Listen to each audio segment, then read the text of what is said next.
Hey, it's Clay, and this will be a video chart on ticker symbol ACB. We will take a look at the 30-minute time frame. Real quick, what do I mean by 30-minute in case maybe you're new to charts? Instead of each one of these candlesticks here representing 1 day's worth of price action, which is what you would normally see, each one represents 30 minutes. So while this here may look like several days worth of time, it's actually today's price action broken down into 30-minute time slices.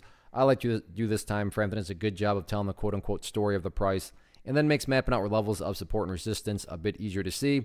Pretty rough day today. Just yesterday, I mean, there had been that nice bounce. I mean, the price from here all the way up to there. And then today, that was pretty much all wiped away. So am I saying that the entire chart is destroyed? I'm not saying that at all. I am definitely talking more so that the short term, because really all I'm talking about is, the time span of 2 days. Whoops, let's try that again. I'm just talking about the time span of 2 days, which is represented by that.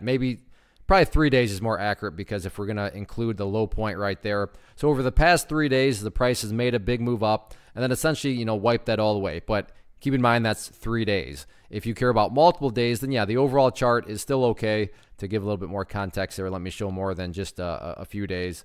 So right there, you can see that the price is still working on building overall higher bases. But as far as that short term is concerned, then yeah, there's definitely some issues right now. And that main issue really seems to be that area of resistance, which is on my chart, the pink line denoting the 200 period moving average. And you can see has continually knocked down the price, including this morning. I mean, the price was showing some strength up above it, but ultimately that did act as resistance and push the price down. So it seems as though that is more so the main culprit as far as resistance levels are concerned. Yeah, you have the purple line right there, the 50 period, but like I said, the price hasn't really had necessarily problems getting up above that one, it seems. But as far as that pink line, the 200 period is concerned, that is definitely the level that's really been, acting as a thorn inside of the price. So keep an eye on that as the overarching level of resistance going into Friday. As far as supports, I'm going to go ahead and adjust this level down a little bit now that we have more data.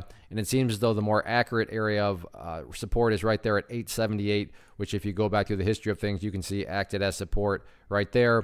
And then again, that is right where the price bounced. If 878 does not hold up, then the next key overall level of support that the price very well could be headed down to is down there at that green line at 865. But to be fair and to give full credit where credit's due, so far so good. 878-ish is indeed holding up strong as support. So we'll see how this one closes out the week tomorrow on Friday. One of the biggest questions that I get is, hey Clay, how do you find the stocks that you trade? So what I've done is put together a free resource guide where I talk about the tools that I use to locate stocks that I find interesting and think may have potential. So if that sounds like something that could add value to you as a trader, then click on the image that is up on the screen right now and I will email you the guide. The guide itself is very short and to the point, and best part, it's completely free. Thanks for watching the video. Let me know if you have any questions.